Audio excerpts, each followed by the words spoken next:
سلام علیکم ګرانو دوستانو. نن به زه تاسو ته وایم چې پاکستان هم د افغانستان د رشید خان تعریفونه شروع کړي دي. ویډیو تر اخره پورې وګورئ، په هر څه به تاسو پوه شئ. زه به تاسو ته وایم چې کله هم د رشید خان ته د آی سی سی لخوا نه هغه د تیرو 10 کلو بهترینه شراوریزو لوبو لوبغاړي ایوارډ ورکړ شوی او پاکستان ډېر سخت مخالفت ښودلی او حتی شعیب اختر غوندې لوبغاړي هم د دغه مخالفت ښودلی و. خو بل طرف ته به زه تاسو ته وایم چې دغه که موږ وګورو پاکستان سوپر لیګ کې چې کله د رشید خان اخیستل شوی ده، هغه ورځې راهیسې تر اوسه پورې پاکستان همدغه وایي چې د دنیا یو خطرناکه لوبغاړی په شراوریزو لوبو بهترینه لوبغاړی چې نن سبا وخت کې دغسې بهترینه بالر بیخي په دې ټوله دنیا کې نشته ده، هغه به دغه ورته په پاکستان سوپر لیګ کې لوبې ترسره کوي. زه به تاسو ته یو څو ټویټونه وښیم چې تازه ټویټونه دوی کړي دي. دغه لاهور کرنل ټیم والا لیکلي دي چې د امیزنګ لیګ سپینر فرام افغانستان از کلندرز ناو، یعنې دومره خطرناک او بهترینه لوبغاړی به اوس د لاهور کرنل ټیم کې لوبې ترسره کوي او موږ ته دته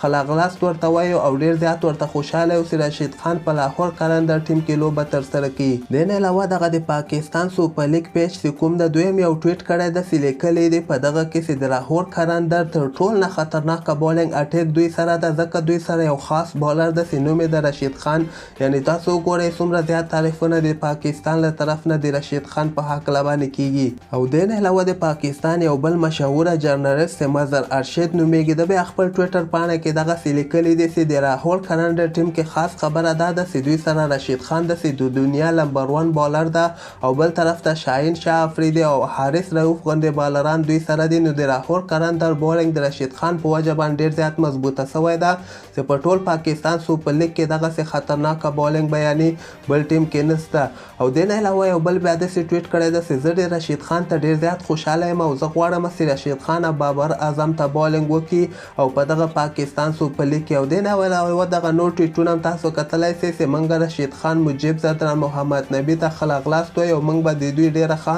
مهمان نوازي وکړو چې دوی پاکستان ته راسي. او دې نه علاوه دغه بل ټویټ هم تاسو کتلی شئ چې د بیسټ نیو بالر ان T20 کنګ رشید خان ویل play for Lahore Karandar in PSL 6. نو دلته تاسو کتلی شئ چې څومره ښه تعریفونه د پاکستان له طرف نه د رشید خان په هکله باندې کیږي. زه به تاسو ته وایم چې هغه څو ورځې مخکې چې د آی سی سی لخوا نه رشید خان ته دغه ایوارډ ورکړ شوی او پاکستان یې ډېر سخت مخالفت ښودلی و، یعنې دوی وایي چې رشید خان دومره خاص بالر نه ده او څنګه یې ده ته دغسې ایوارډ ورکړی ده. خو چې کله نه رشید خان په پاکستان سوپر لیګ کې اخیستل شوي دي او هغه تېره ورځ رشید خان یو ټویټ هم کړی و، هغې نه وروسته پاکستان مینوال ډېر زیات خوشحاله شوي دي. رشید خان په دغه ټویټ باندې او دغسې دوی وایي چې موږ به ډېر زیات خوشحاله یو چې رشید خان په پاکستان سوپر لیګ کې لوبه ترسره کړي او موږ ډېر زیات په تمه هم یو چې رشید خان زر تر زره په پاکستان سوپر لیګ کې ولوبېږي. تاسو هم خپل نظر لاندې ما سره په کمنټ کې حتما شریک کړئ او همدغسې تازه خبرو لپاره تاسو دغه چینل هم در سره سبسکرایب کولی شئ.